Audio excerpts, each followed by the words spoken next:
राधे राधे। जय गुरुदेव। प्यार और अधिकार, ये दोनों ही एक दूसरे के दुश्मन हैं। जानते सब हैं, मानता कोई नहीं।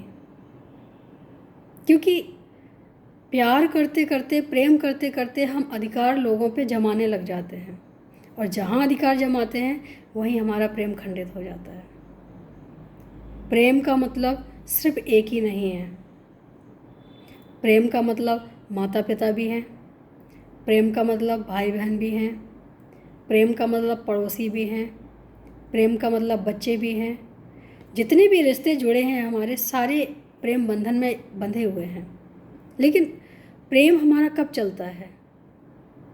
प्रेम अगर हमें लंबा चलाना है या हमेशा चलाना है तो उसके लिए हमें अधिकार छोड़ना पड़ेगा।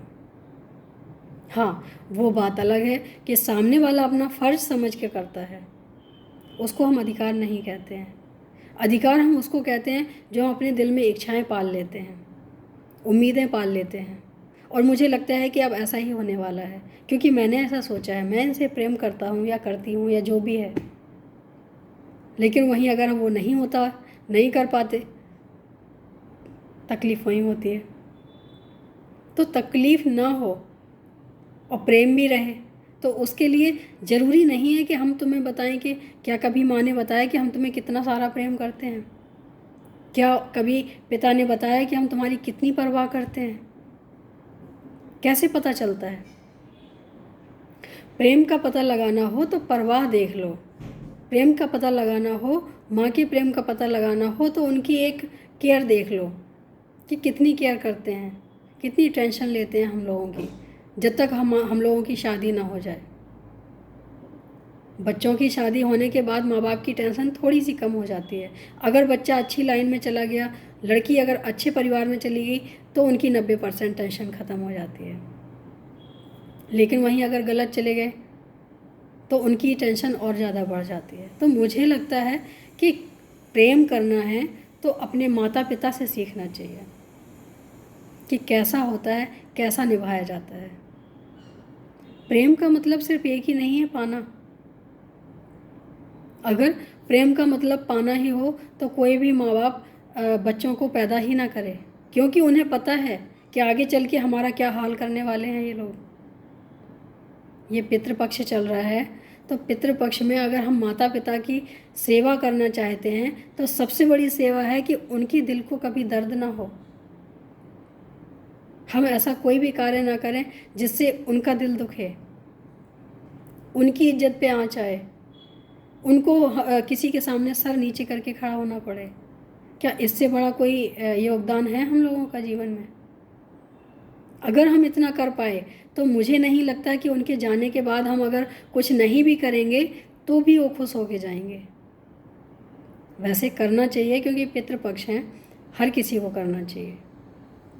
लेकिन उसके लिए हमें ये इंतज़ार नहीं करना चाहिए कि जब ये चले जाएंगे तो हम करें, लोगों को दिखाने के लिए करें, लोगों को सुनाने के लिए हम करें कि हमने किसके लिए कितना क्या किया। हमें लगता है कि जीवन रहते जब तक वो जिंदे हैं ना, उनकी सेवा इतनी करो कि वो आशीर्वाद ही देके जाएं। जीवन में दुख आते ही जब हैं, जब हम अपने बड़ों का निरादर करना शुरू कर देते हैं। देखना, जहाँ पे बड़ों का आदर करते हैं उस घर में दुख नहीं आते हैं, क्योंकि उनके दुख लेने के लिए बड़े बैठे होते हैं। वहाँ तो भगवान भी दुख देना नहीं चाहता है, जहाँ आदर और सत्कार से भरे हुए लोग होते हैं, जो अपने परिवार के साथ साथ हर किसी का आदर सत्कार करते हैं। भगवान भी कहते हैं कि ऐसी जगह तो मैं भी नतमस्तक हो जाता हूँ, मैं उन आचरण करने वालों का भी ऋणी हो जाता हूँ जो अपने माता पिता और अपने से जुड़े लोगों का इतना आदर करते हैं, जिनके दिल और दिमाग में कभी किसी की निरादर करने का कोई सोच भी नहीं सकता है। ऐसे लोगों का मैं ऋणी होता हूँ। तो भगवान कहते हैं, और हमें भी ये चीज़ सोचनी चाहिए कि जब हम जीवन रहते हम किसी के साथ अच्छा नहीं कर सकते हैं तो हमें क्या उम्मीद लगानी चाहिए कि हमारे मरने के बाद हमारे बच्चे हमारे साथ अच्छा करेंगे। क्योंकि हमारे साथ जीते जी जो हुआ है वो तो बता देता है कि हमारे मरने के बाद होना क्या है। उसके लिए बिल्कुल ये ज़रूरी नहीं है कि हम मरें तभी ऐसा हो। भाई, पितरों में शामिल हम बाद में होते हैं, पहले तो हम अपने परिवार में शामिल होते हैं। और ये किसी एक के लिए नहीं है, क्योंकि कई बार हमने ये भी देखा है कि अगर परिवार में बहू अच्छी हो तो घर वाले ऐसे होते हैं, कभी घर वाले अच्छे होते हैं तो बहू ऐसी होती है। ये दोनों में ही होता है। कहीं पे भी जाके देख लो, 90% ऐसी फैमिलियाँ मिलेंगी जहाँ एक दूसरे का बैलेंस बनता ही नहीं है। परिवार में पूरे जीवन नहीं बनता है। सारे लोग नहीं हैं, आज भी हमने ऐसी फैमिलियाँ देखी हैं जो अपनी बहू को बेटी से भी ज़्यादा मानती हैं। ऐसे भी लोग हमने देखे हैं, और जो अपनी सास को माँ से भी ज़्यादा मानते हैं। तो ये सब एक बैलेंस होता है कि हमें कहाँ कैसे, और हर रिश्ते में अपनी अपनी सोच ज़रूर होनी चाहिए कि अगर हम किसी को दुख देंगे तो हमें सुख कैसे मिलेगा, फिर वो बहू हो या सास हो या कोई भी हो, पति पत्नी बच्चे और ये सब सारे आते हैं रिश्ते में। जब हम किसी को दुख देंगे तो हमें सुख मिलने वाला नहीं है, क्योंकि सामने वाला कब तक हमें अच्छाई की नज़र से देखता रहेगा अगर हम किसी के साथ गलत कर रहे हैं तो मुझे लगता है कि जीते जी सेवा भी करो, उनका सम्मान भी करो, उनकी बात को समझो और उनको अपना कीमती समय भी दो। इससे बड़ी कोई सेवा नहीं है।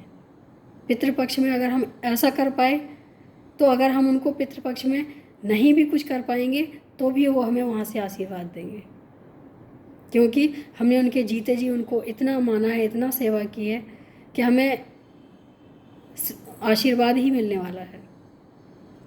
और जिसने जीते जी उनको इतना नर्क बना दिया जीवन, तो वो आप उसके बाद कुछ भी करो, मुझे नहीं लगता है कि आशीर्वाद मिलेगा, क्योंकि आत्मा असंतुष्ट होके गई है, संतुष्ट होके नहीं गई है।